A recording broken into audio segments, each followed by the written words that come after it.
Ada pernyataan Gus Dur yang waktu itu menyita publik soal usulan dan rencana dia membuka hubungan diplomatik dengan Israel. Seandainya usulan Gus Dur waktu itu diterima, mungkin kita tidak akan pernah membenturkan diri kita pada kasus Piala Dunia U20 yang gagal, mempersoalkan timnas Israel karena Indonesia sudah punya hubungan diplomatik dengan Israel. Fatwa itu pendapat. Fatwa bisa didebat. Fatwa tidak mengikat. Fatwa itu opini, tidak suci, meniscayakan toleransi. Dan sebaik-baik fatwa, suara hati nurani. Inilah Fatwa Guntur Romli.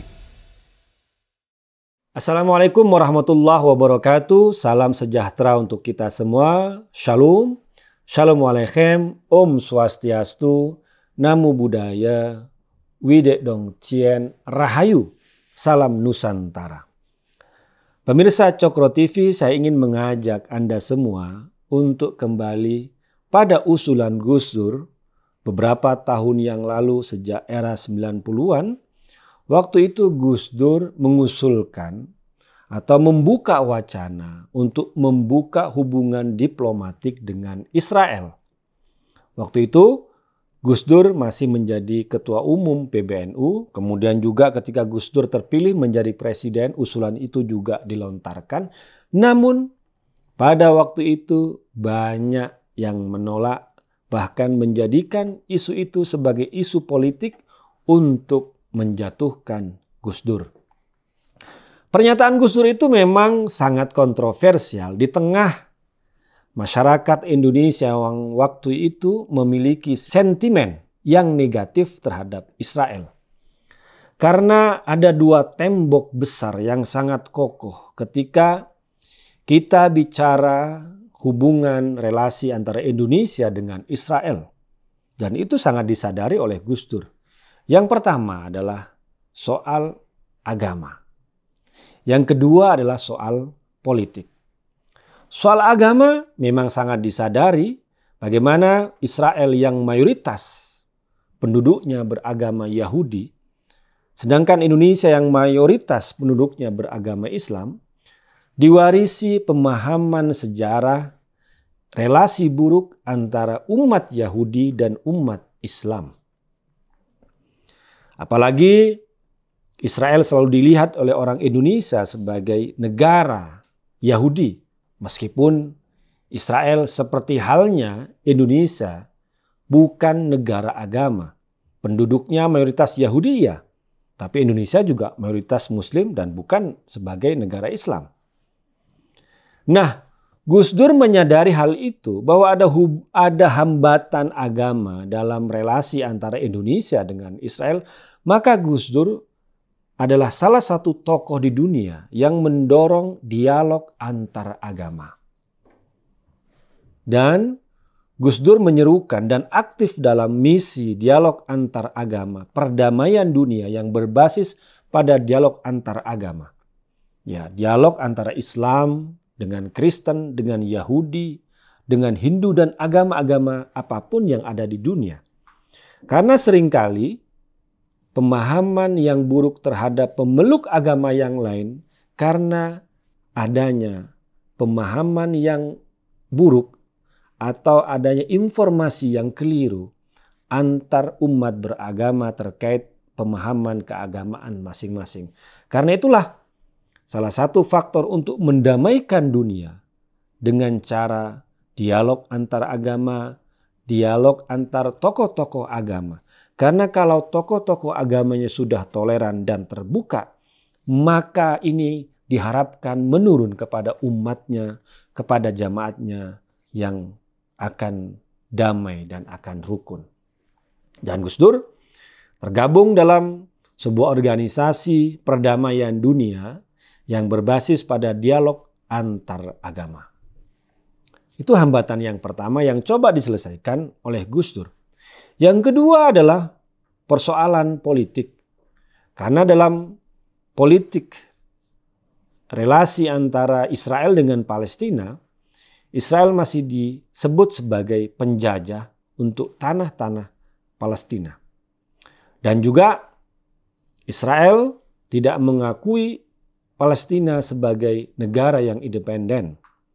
Dan juga termasuk juga di Palestina ada juga kelompok yang tidak mengakui Israel sebagai negara, sebagai identitas politik yang berdaulat, negara yang independen. Nah, Gus Dur mencoba untuk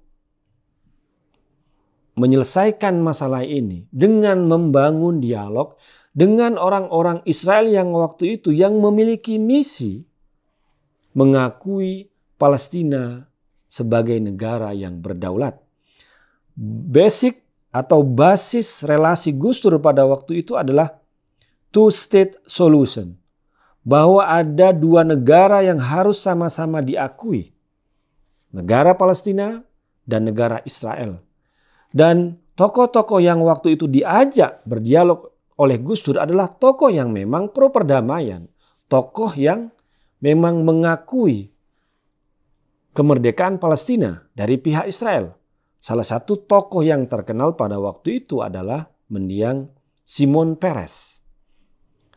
Kemudian Shimon Peres juga adalah memiliki teman yang juga lebih senior dan punya pengaruh yang kuat dan waktu itu sebagai Perdana Menteri Israel waktu itu namanya Itzhak Rabin.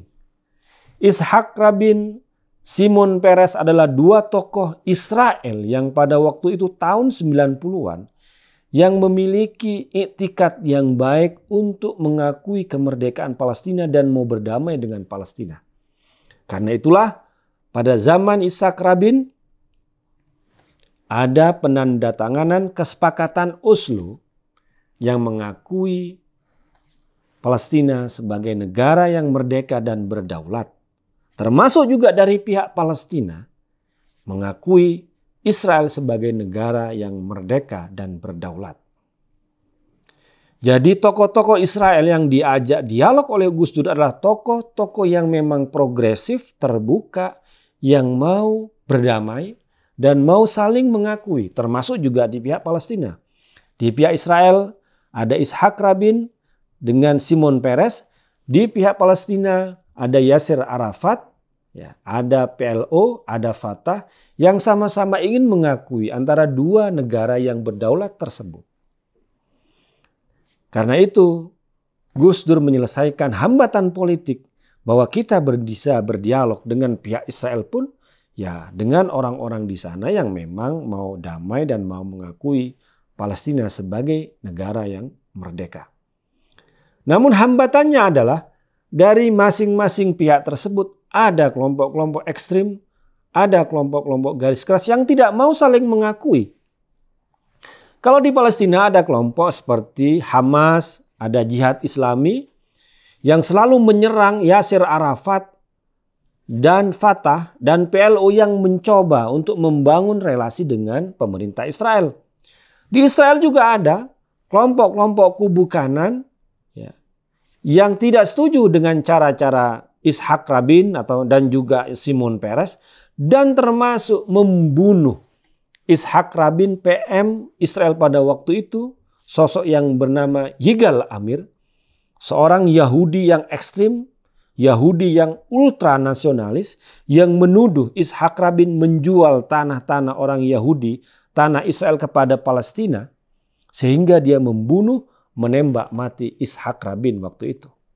Dan juga sama, di Palestina pun Yasser Arafat dimusuhi oleh kelompok Hamas, oleh kelompok Jihad Islami dan menuduh Yasser Arafat sebagai kolaborator Israel ataupun antek CIA atau Amerika atau Rusia atau lain sebagainya. Jadi kita melihat bahwa usulan Gus Dur untuk membuka hubungan diplomatik dengan Israel karena ada dua alasan yang sangat bagus, yang sangat penting. Yaitu bahwa alasan hambatan agama itu bisa diselesaikan dengan dialog antar agama, antara Islam dengan Yahudi, dengan kelompok-kelompok agama yang lain. Kemudian hambatan politik juga bisa diselesaikan kalau di dua pihak itu, baik Israel dan Palestina, sama-sama memiliki tokoh yang sama-sama ingin berdamai, sama-sama ingin mengakui.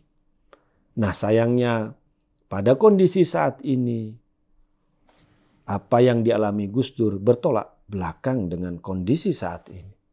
Kita lihat Israel yang sekarang dipimpin oleh kubu kanan, oleh pihak Netanyahu, oleh kelompok-kelompok garis keras yang tidak mau, yang menolak two-state solution, bahwa harus ada dua negara yang sama-sama berdaulat di situ.